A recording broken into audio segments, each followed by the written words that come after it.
வணக்கம் மக்களே.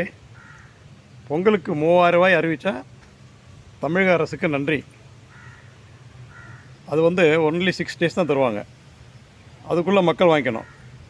அப்படி வாங்கலைன்னா அந்த தொகை அரசாங்கத்துக்கு போயிடும். நான் கேட்குறேன், தமிழக அரசை கேட்குறேன், ஒவ்வொரு அரசியல் கட்சி வரும்போதும் இது மாதிரி தான் மக்களை படப்படப்பாக வச்சுருக்கிறீங்க. ஐயோ பணம் கிடைக்குமோ கிடைக்காதோ சொல்லி எந்த வேலை இருந்தாலும் விட்டுட்டு ஓடி போய் லைனில் நின்று வாங்க வைக்கிறீங்க. ஏன் 1ஆம் தேதியிலேருந்தே ரேஷன் வாங்கும்போது அந்த தொகையை கொடுத்துட்டாண்ணே? இப்போ இத்தனை கோடி ஒதுக்குறீங்கன்னு சொல்கிறீங்க, அத்தனை கோடி ஒதுக்கிறீங்க, ரிட்டர்ன் 40% வருது. ஒதுக்கிய தொகையில் இத்தனை கோடி போக மீதி கோடி தொகையை அரசு கஜானாக்கு செலுத்தப்படுதுன்னு அறிக்கை விடுறீங்களா? ஏங்க இப்படி பண்ணுறீங்க? அரசியல் கட்சியாக இருக்கவங்கெல்லாம், எந்த கட்சியாக இருந்தாலும் சரி, ஆளுங்கட்சியாக இருந்தாலும் ஆண்ட கட்சியாக இருந்தாலும் சரி.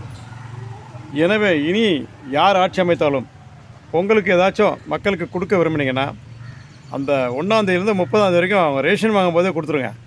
அவங்க திருப்தியாக வாங்க முடியும். ஆனால் அவங்க தொகை, அவங்களுக்கு அறிவிக்கிட்ட தொகை அவங்களுக்கு தான் போகணும். அது திருப்பி அரசு கஜானாக்கு போகக்கூடாது. அதனால் அறிவிப்பு செய்தமைக்கு மிக்க மிக்க நன்றி.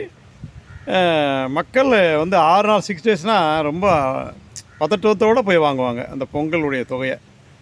சமூக ஆர்வலர் என்ற அடிப்படையில் என்னுடைய கருத்து, இனி எந்த கட்சி ஆட்சிக்கு வந்தாலும் என்ன திட்டங்கள் அறிவித்தாலும் மக்களுக்கு அந்த மாதம் முழுவதும் வழங்க உத்தரவிட வேண்டும். நன்றி. சமூக ஆர்வலர் என்ற அடிப்படையில் என்னுடைய கருத்து. வாழ்க வளமுடன்.